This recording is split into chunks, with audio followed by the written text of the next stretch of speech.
Leanne Matiskevitz, and I'm here to talk about radical self-love and the life hack to emotional freedom and life mastery. So, who am I and why am I an expert on radical self-love?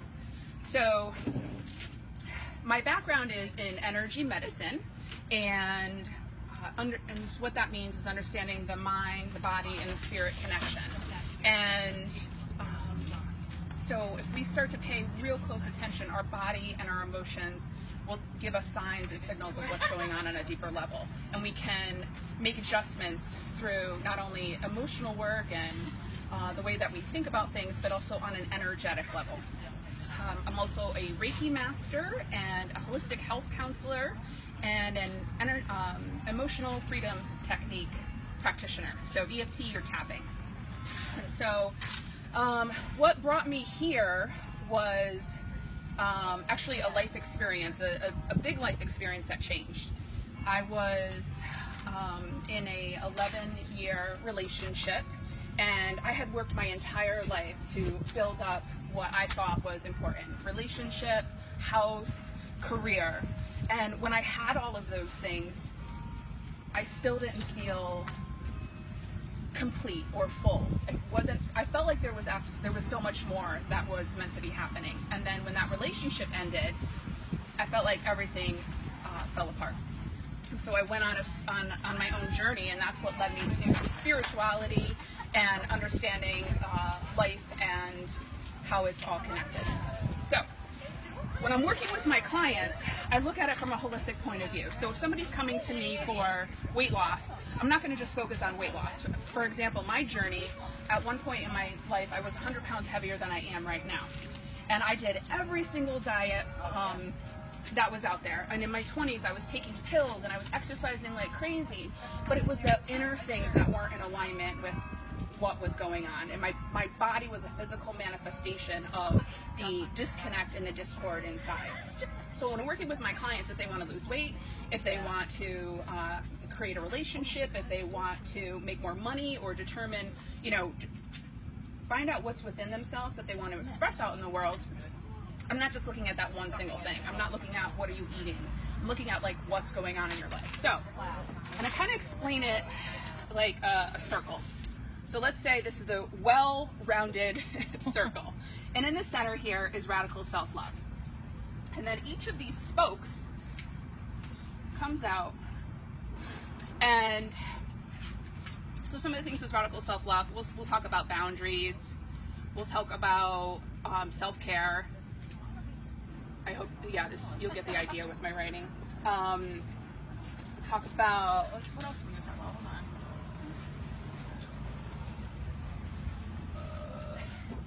Oh yeah, taking responsibility. Yeah. Talk about soul nourishment.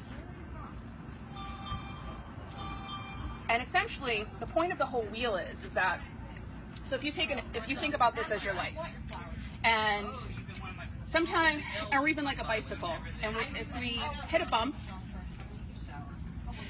and part of the bicycle wheel dents, it's not totally broken, right? It's just like there's a little dent and it might not run as smoothly. And so when all of the parts of us are fulfilled and working fully and at full capacity, life runs so much easier and smoother. And so that's why it's like when we start to develop a relationship with ourselves, magic starts to happen. Life starts to flow much easier. Synchronicities happen. And that's the thing about, so there's self-love, and what I teach is radical self-love, meaning that it's beyond. I always thought, I had a friend one time tell me, this is actually what triggered me, was I was on the phone crying to her, and she's like, you just have to love yourself. And that was like a wake-up call, because to me, I was like, I do manicures, I do pedicures, I get massages and give myself a bath, but it was beyond that. It was how I spoke to myself, it was the decisions I was making, it was the relationships I allowed in my life. And when I started to shift all of that, that's where life started to feel more magical and in the flow. And what it boils down to is radical self-love is about the relationship to yourself. And everything outside is a reflection or a mirror of what our relationship to ourselves is about. And so, yeah, sorry, I'm getting distracted with like all the noises. So, our relationship to ourselves. And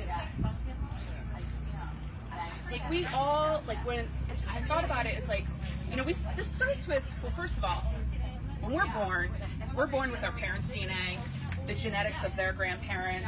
And so when we come into this life, even like 2-3 generations behind, there's still parts of us that our grandparents are in us, that we're in the Depression, that didn't have money, that were abused.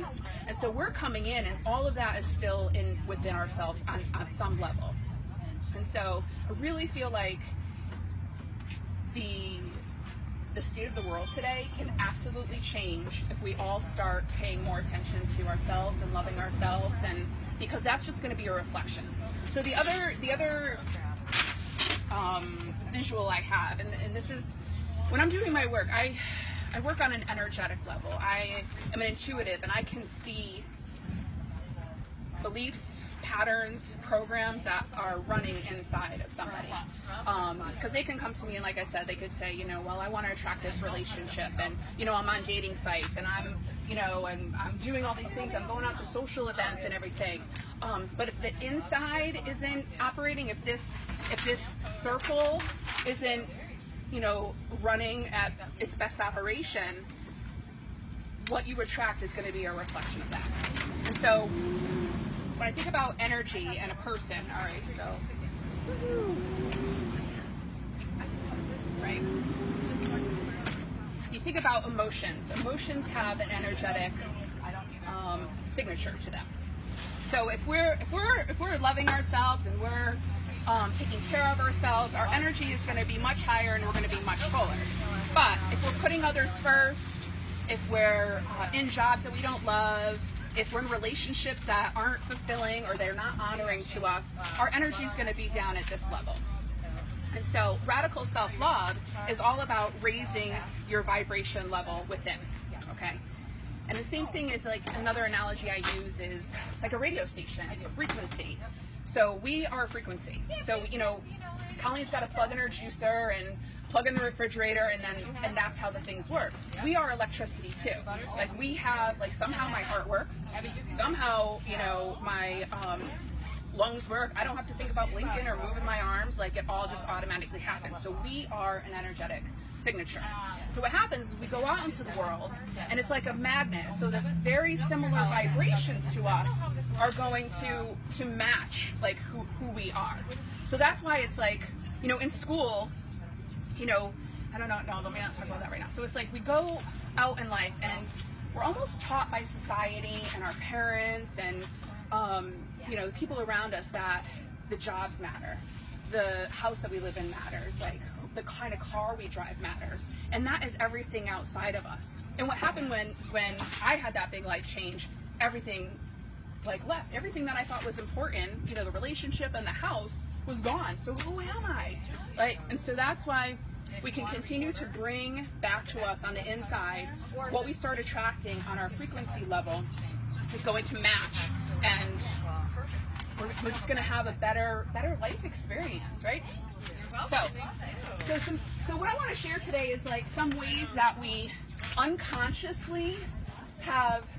So with that energetic frequency, so we're also tapped into a greater energetic frequency. And so I'm going to talk a little bit today about the ways that we are unconsciously playing out patterns and beliefs and programs that come from our ancestry, from society, from television, and how we unconsciously pick up on them, and then ways that we can start to make that shift. And the first one is stop comparing yourself. Stop comparing yourself. So this is what I was going to say about school. So we go to school, and there's this underlying competition. who's got the best shoes, you know, who's got the iPhone, you know, well, I didn't have an iPhone when I was in school, but it's like, you know, your hair, your body, you know, and if you guys take anything away from today, it's like, know the miracle that you are. Like, know that you are a child of the universe, and that there was a lot of magic that needed to occur in order for you to come into form, in order for you to come into form, and you to come into form. So nothing else matters except what's going on in here. So when we start comparing ourselves, or it's like we look at what this one has, and then it's like this unconscious thing that says, well, I don't have that, and then I'm not good enough, or whatever. So it's like we got to stop comparing, because to compare is despair. It's like we just give up hope. Well, that'll never happen for me. We can look to others for inspiration. We can look to them and say, wow, Colleen's got a cafe. What do I want to do with my life? Or you've got a beautiful oil business. Well, you know, how do I want to be an expression out in this world? And so, to compare is to despair. So anytime that you start to, you know, start paying attention to your thoughts and just start to notice, okay, am I looking at this as an inspiration, or am I looking at this in a way of despair and no hope? So that's to compare to despair. Okay, boundaries. So when you are saying yes to someone else, just make sure you're not saying no to yourself, right? So and also talk about this in like obligations. You know, just because, you know, someone is I don't know, someone is having an event, someone's having, you know, an event, and a birthday party, and they've invited you.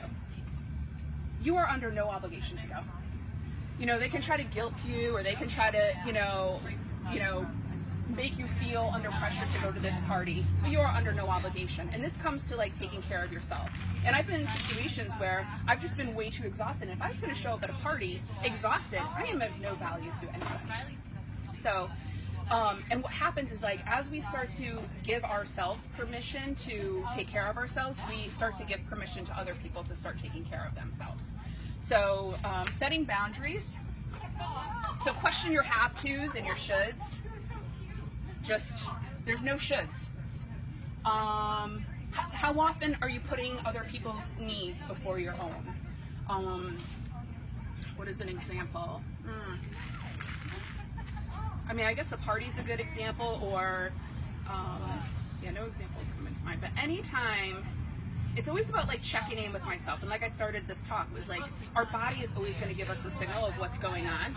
So if there's, like, some outer thing that's calling to us, start to check in with your body. Is my stomach tight? Am my shoulders tight? Am I actually all of a sudden really angry for, like, no reason? It's because we're trying to please someone else, and we're not pleasing ourselves.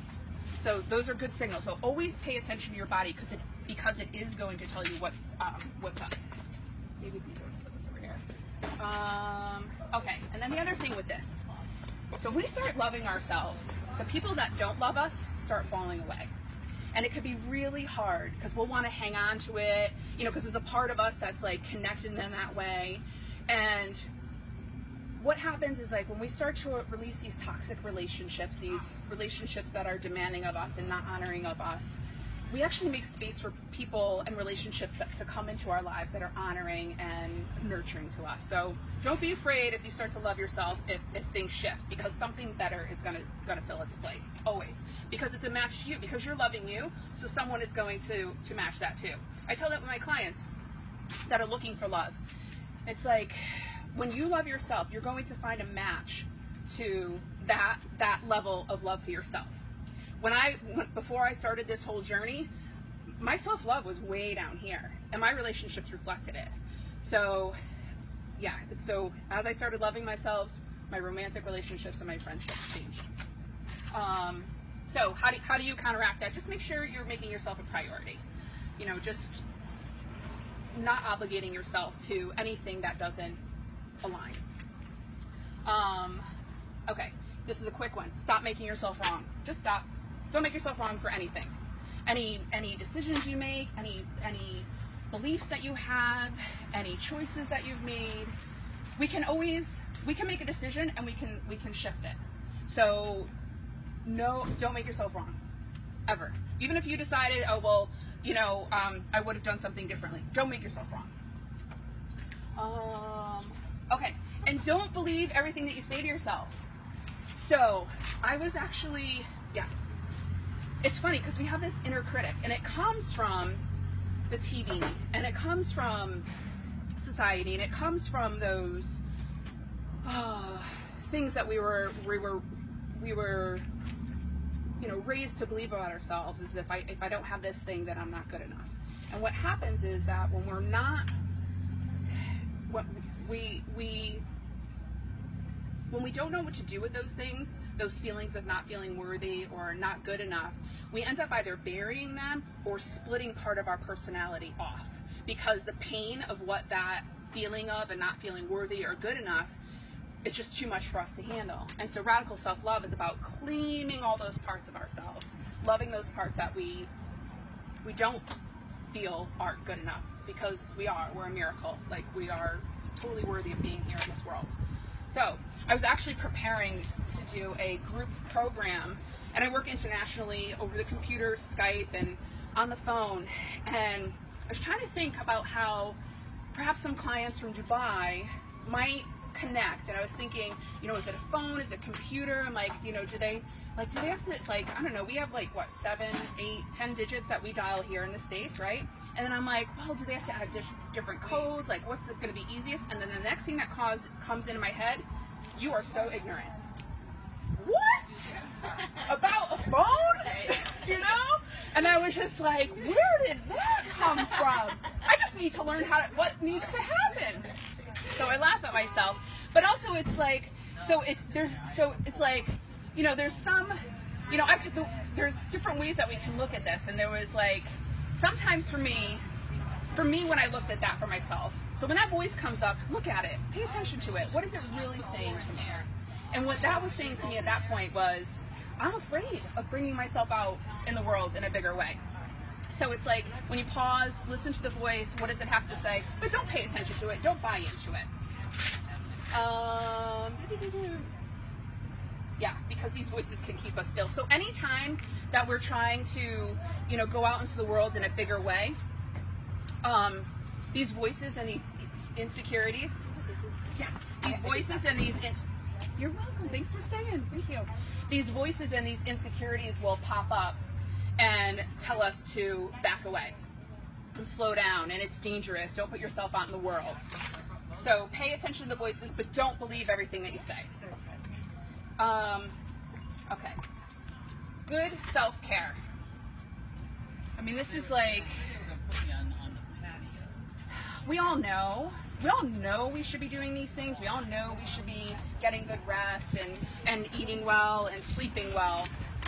But if we're not making ourselves a priority, we're not actually doing those things for ourselves. So I really wanted to mention good self-care and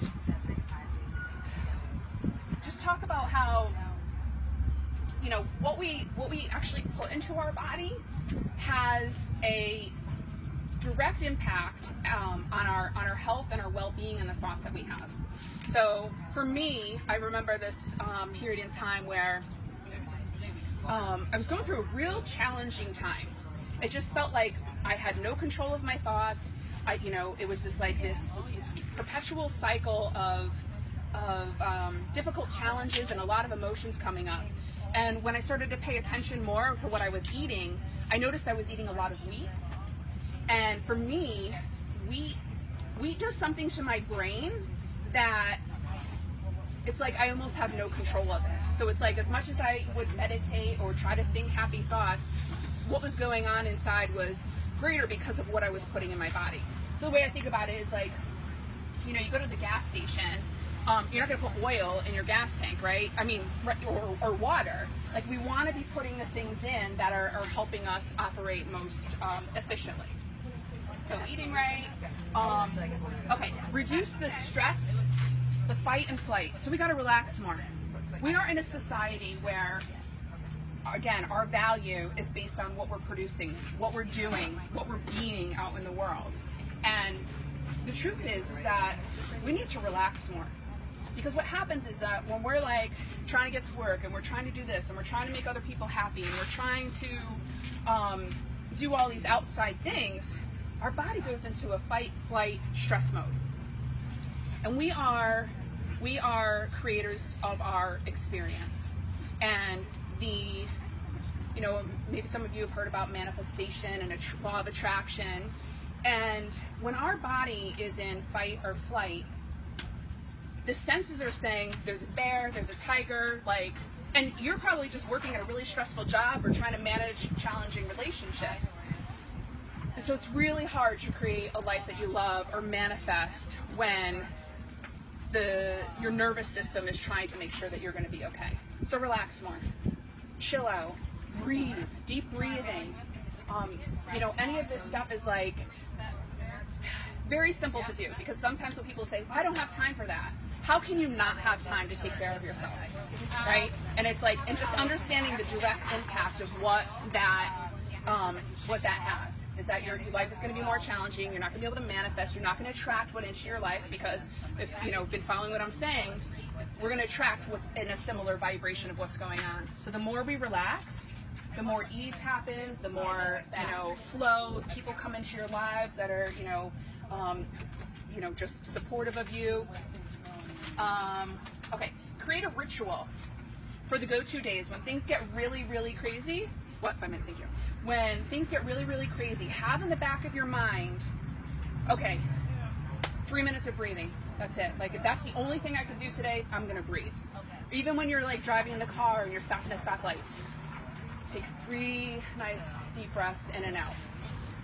I have go-tos. My go-tos are make sure I'm out in the woods. I have to make sure that I am outside pretty much every day. That's what I call soul nourishment.